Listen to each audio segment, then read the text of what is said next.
Fentanyl is one of the essential medicines in the toolkit of modern medicine. This drug just basically does it all.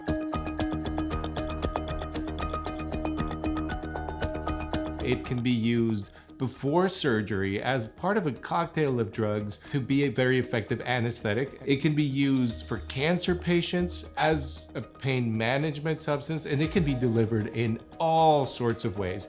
It can be delivered intravenously, it can be delivered as a nasal spray, as eye drops, it can be delivered in patches. There's even fentanyl lollipops that have been used both for cancer patients, for younger patients who need pain relief.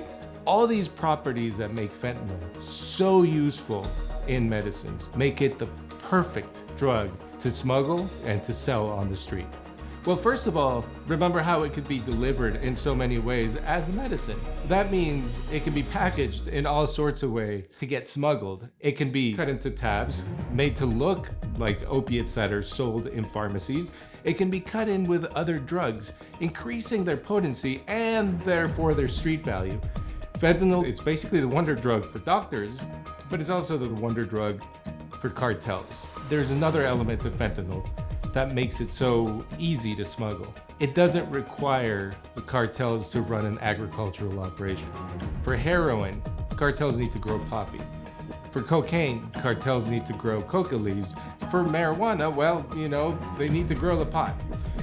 With fentanyl, it's all synthetic, and that's part of what makes it so effective, so cheap, and so easy, again, to smuggle.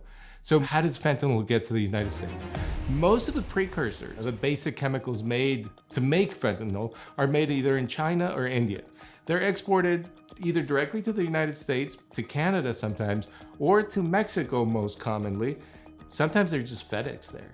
They're sent by all sorts of mail services. They're sometimes smuggled in with other imports from China. Those precursors are very easily converted into tablets. They're put into powder form.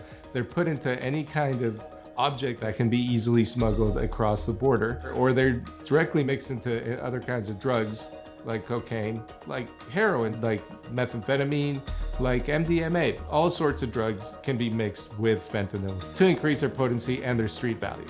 Now, for cartels, this is really effective because those labs don't need to be big operations. They're basically two guys with a boiler and a couple of chemicals, and that's it, which makes them very mobile, which makes it very hard for Mexican security forces to detect these mobile labs. And sometimes, let's face it, Mexican security forces might be even in cahoots with some of these cartels.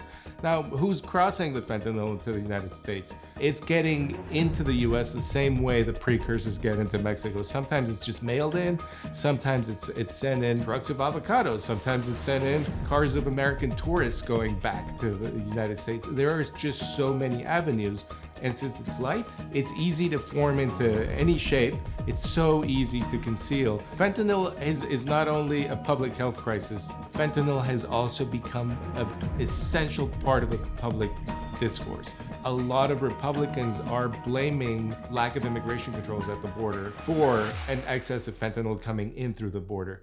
Now, most border experts, they'll tell you immigrants are not the people who are bringing in fentanyl. It is riskier for fentanyl distributors and smugglers to try to smuggle in with migrants. It's more effective for US citizens to bring it in. It's more effective to mail it in. There are a lot more effective avenues of ingress of fentanyl to the United States than migrants. But it's become good politics because there is so much suffering, there is so much fear, and in the end, the fentanyl is coming in from abroad. There's been a lot of accusations of fentanyl being used as a weapon of terror. The state of Texas declared Mexican cartels as terrorist organizations because they are bringing all this fentanyl into the United States. That's killing so many people. But cartels are essentially a for-profit enterprise. They're selling the most effective drug they can get, the cheapest drug they can get, and the drug that's most highly in demand in the United States. The fentanyl issue is going to keep going as long as there is demand in the United States. Fentanyl is incredibly addictive. Like most opiates, it replaces the brain's pleasure centers for its users. So somebody using fentanyl or most any other opiate after a period of time will not be able to feel pleasure unless they're using this drug. It's also the cheapest opiate to get. So for somebody who's already addicted to opiates, it's very, very, very hard not to fall back into the habit of buying fentanyl on the streets. And it's also very deadly because it is so effective. Fentanyl itself cannot be banned. However, a lot of the cheap fentanyl, the cartel-produced fentanyl, are just what's called fentanyl analogs. They're just, let's call it off-brand fentanyl. And that has very little to no medical use. So there are higher penalties for somebody who's caught with a bunch of cartel fentanyl versus a lot of fentanyl stolen from the pharmaceutical industry that could have been used for medical purposes.